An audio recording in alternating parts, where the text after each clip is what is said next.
Hello আসসালামু আলাইকুম। কি অবস্থা সবার? নতুন আরো একটি ভিডিও নিয়ে তোমাদের সাথে হাজির হলাম। আজকে সারাদিন কি কি অ্যাক্টিভিটিস করলাম ওগুলো দেখতে পারবা এই ব্লগে। So let's go started. এখন আর সকালে কোনো অ্যালার্ম দিতে হয় না। আমার মেয়ে যখন ঘুম থেকে ওঠে তখনই আমার সকাল হয়ে যায়। আমার মেয়েটা সকালে একটু লেট করেই ওঠে, সো দেখা যায় সকালে একটু লং টাইম ঘুমানো হয়।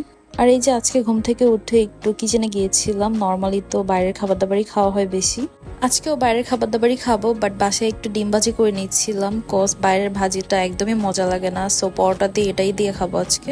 আর এই যে নাস্তা কমপ্লিট করে দেখি বাপ মেয়ে ঘুমাচ্ছে। নর্মালি আমার মেয়ে সারাক্ষণ আমার কোলে কোলে থাকতে চায়।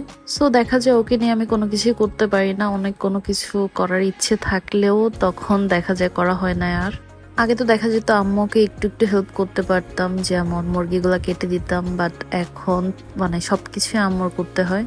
আর আজকে যেহেতু আমার হাজবেন্ড বাসায় ছিল, বাসায় থাকলেই সে করে কি মুরগি বা পোলাও এগুলো খেতে চায়। আজকে যদিও পোলাও রান্না করা হয় নাই, লাস্ট কয়েকদিন তো অনেক পোলাও মাংস খাওয়া হয়েছে। আজকে লাউ দিয়ে মাংস রান্না করা হয়েছে। আম্মু হচ্ছে মাংস বসাই দিছিল এখানে। কোনো ধরনের সবজি তো খেতেই হবে, সো আম্মুকে বললাম যে লাউ দিয়ে মাংস দিয়ে রান্না করে ফেলতে।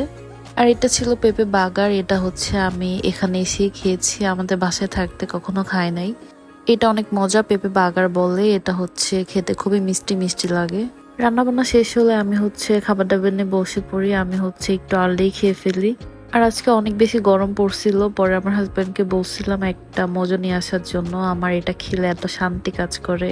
সন্ধ্যায় এখন সময় নিয়ে কোনো স্পেশাল খাবার দাবার বানাতে পারি না, তো দেখা যায় নর্মাল যে খাবার দাবার থাকে ওগুলাই খেয়ে ফেলি। সকালে যেহেতু দুধ চা খেয়েছিলাম, সো ভাবলাম যে সন্ধ্যাবেলায় একটু আদা চা করে খাই। লং টাইম নিয়ে কোনো কিছু বানাতে এখন এনার্জি একদমই পাই না। দেখা যায় শর্ট টাইমের মধ্যে যেগুলো বানানো যায় ওগুলাই করে ফেলি আর কিনে এনে খেয়ে ফেলি। তো আজকে একটু চানাচুর মাখাচ্ছিলাম। আজকে বাসায় দেখলাম যে চানাচুর মাখানোর জন্য সবকিছুই ছিল, মানে শসা, টমেটো। তাই ভাবলাম যে সবার জন্য একটু মজা করে আজকে চানাচুর মাখাই ফেলি। আমি সবকিছু কুচি কুচি করে কেটে নিয়েছিলাম অ্যান্ড সরিষার তেল দিয়ে খুব মজা করে একটা চানাচুর মাখালাম। যদিও এটা আমার কোনো পছন্দের স্ন্যাক্স আইটেম না, বাট আজকে একটু ভালোই লাগতেছিল খেতে। আর এই যে সবাই মিলে খাচ্ছিলাম, সাথে আমার মেয়ের সাথে সবাই গল্প করতেছিল। আমার মেয়েটা সারাক্ষণ শুধু সবার কথা শুনতে চায়, মানে সারাক্ষণ ওর পাশে কেউ একজন থাকুক। অনেকদিন পরপর হচ্ছে লাল চাটা খেলে আসলে অনেক বেশি রিফ্রেশিং কাজ করে, তো আজকেও ছিল এমন।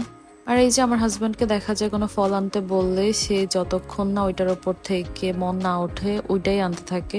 এই ড্রাগন যে কবে আনা শেষ হবে আল্লাহ জানে। যাই হোক, রাতে হচ্ছে মেয়ের নখ কাটা হচ্ছিল, নখগুলো অনেক বড় হয়ে যাচ্ছিল, তো আমি তো ধরতেই পারি না, মানে কাটতেই ভয় লাগে আমার এত।